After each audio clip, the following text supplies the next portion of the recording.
ঘড়ির কাঁটায় ঠিক 1:57 আর আমি ওয়েট করছি এখন উদয়পুর স্টেশনে উইথ লাগেজ। তো দেখতেই পাচ্ছ এত রাত্রে মানে রীতিমতো ঠান্ডা লাগছে উদয়পুরে দাঁড়িয়ে থাকতে। ট্রেনের টাইম মতন আমরা স্টেশনে চলে এসেছি আর দেখেছো চারিদিকে লোকের এত ভিড় সেটা না জাস্ট না দেখলে বিশ্বাসই করা যাবে না। তার উপরে এই উদয়পুর স্টেশনে কোথাও না এক বিন্দু বসার জায়গা নেই, তাই অস্থির আগ্রহে অপেক্ষা করা ছাড়া আর কিছুই করার নেই, কারণ ট্রেন এখনো দেয়নি। রাত্রির 1:05 টাইম ছিল ট্রেনের, সেই ট্রেন এখনো এসে পৌঁছায়নি উদয়পুর স্টেশনে। আপডেট মতো 2:05 ছাড়ার কথা। এখানে অরিজিৎ অনেকক্ষণ ওয়েট করেছে, সাথে গাড়ির ড্রাইভারও, কারণ ওকে তো ফিরতে হবে। মানে আমি একাই যাচ্ছি বাড়ি। হ্যাঁ, বাড়ি যাব, তার জন্য মনে একটা আলাদা রকমের আনন্দ তো আছে, তবে একা যেতে হবে এটা ভেবে অনেকটা খারাপও লাগছে, কিন্তু কিছু করার নেই, আমাকে একাই যেতে হবে ভাইটাল একটা কাজে। তো ও এখানে অপেক্ষা করছিল যে ট্রেনটা দিয়ে দেয় তাহলে ভালো হবে, ওর লাগেজগুলো তুলে দিয়ে যেতে। এখানে দেখতেই পাচ্ছ উদয়পুর সিটি, তার টাইম ছিল 1:05, এখানে 2:05 ছাড়ার কথা, এখনো ঘড়িতে বাজে 2:03।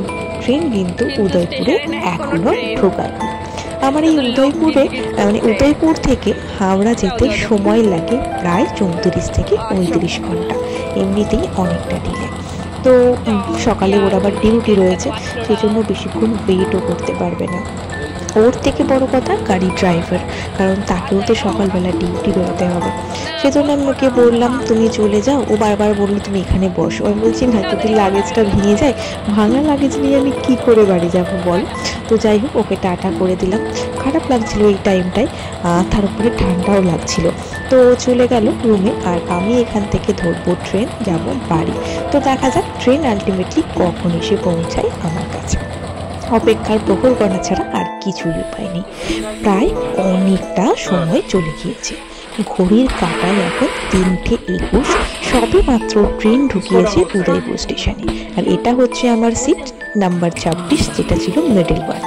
আমি যখনই ট্রেনে ট্রাভেল করি তখনই আমার মিডল বার্থেই সিট পড়ে। তো চলো, সিট পেয়ে গেছি, চাদর বিছানা বালিশ সব পেয়ে গেছি, কম্বল টম্বল ঢাকা দিয়ে এবার ঝটপট শুয়ে পড়ে যাক। তো চলো, গুড নাইট। Good morning. এই গুড নাইট বললাম, এই গুড মর্নিং, হ্যাঁ অনেক ক্লিপ নেওয়া হয়নি, ছোট ছোট করে তোমাদের সাথে শেয়ার করলাম। এখন আমি মানে পরের দিন সকালে ট্রেন ঢুকছে, আর রাস্তাটা না খুব সুন্দর, ট্রেনটা পুরো এপার থেকে ওপার পর্যন্ত দেখা যায়, সেটাই একটু শেয়ার করলাম। আর চারিপাশটাই না প্রচুর পলাশ ফুল ফোটে এই টাইমে, যেগুলো দেখতে না ট্রেন থেকে অপূরূপ সুন্দর লাগে। তো আমাকে ট্রেনে টোটাল 2 রাত্রি থাকতে হবে। একটা রাত্রি তো কোনোভাবে কাটিয়ে নিয়েছি, এবার দ্বিতীয় রাতটা থাকার অপেক্ষা। দেখতে পাচ্ছ ট্রেনটা পুরো এপার থেকে ওপার দেখা যাচ্ছিল, সেটাই শেয়ার করলাম। তারপরে দুপুরে লাঞ্চ করে নেওয়ার পালা। আমি আগেরবারও এই থালিটি অর্ডার করেছিলাম, ভেজ থালি, আর রাতের জন্য ভাবছি এগ থালি নিয়ে নেব। তো এই করতে আমার 2 রাত কভার হয়ে গিয়েছে। এই ব্রিজটা অনেকেই চেনো, এই ব্রিজটা ঢুকে যাওয়া মানে ভরে নিতে পারো তোমরা কিন্তু ওয়েস্ট বেঙ্গল ঢুকেই গিয়েছো। আর তার সাথে এই খিরাইয়ের গাঁদা ফুল, যেটা দেখলেই না মন অন্যরকম ভালো হয়ে যায়। এই ফুল দেখতে আমি ভাবছি ট্রেন কখন ঢুকবে সাঁতরাগাছি স্টেশনে। তার মধ্যে আবার ট্রেন আজকে শালিমার পর্যন্ত যাবে না, সাঁতরাগাছি লাস্ট স্টেশন। তো আরেকটা ইনফরমেশন দিই তোমাদের, যেটা শুনে হয়তো হার্টে অ্যাটাক চলে আসতে পারে। আমি যে ট্রেনটা করে উদয়পুর থেকে সাঁতরাগাছি যাব, সেটা অলমোস্ট 9 ঘন্টা লেট।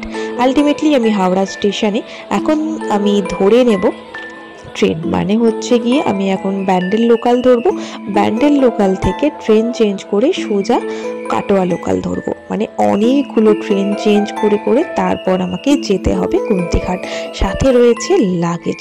এই জার্নিটা না প্রচণ্ড বিপজ্জনক ছিল। এই লাগেজ নিয়ে এদিক ওদিক টিকিট কাটা সব থেকে বড় সমস্যা। আলটিমেটলি আমি নেমে পড়লাম কুন্তিঘাট স্টেশন। ট্রেন চলে গেল গন্তব্যে, আর আমি পরের দিন সকালে, সেদিন আর ভিডিও করা হয়নি, পরের দিন সকালে ভাই বোন দুজনেই এসেছিল আমার সাথে দেখা করার জন্য, সাথে বড় বড় কতলা চিংড়ি নিয়ে। তো এইটুকুই শেয়ার করতে পারলাম, তোমরা একটু মিলিয়ে মিশিয়ে অ্যাডজাস্ট করে নিও। তো অনেকদিন পরে বাড়িতে এসে সবার সাথে দেখা করতে পেরে মারাত্মক রকমের ভালো লাগছিল, তবে অরিজিতের জন্য একটু খারাপও লাগছিল। তো কিছু করার নেই। তো আজকের ব্লগ কেমন লাগলো অবশ্যই জানিও। দেখা হচ্ছে নেক্সট ব্লগে।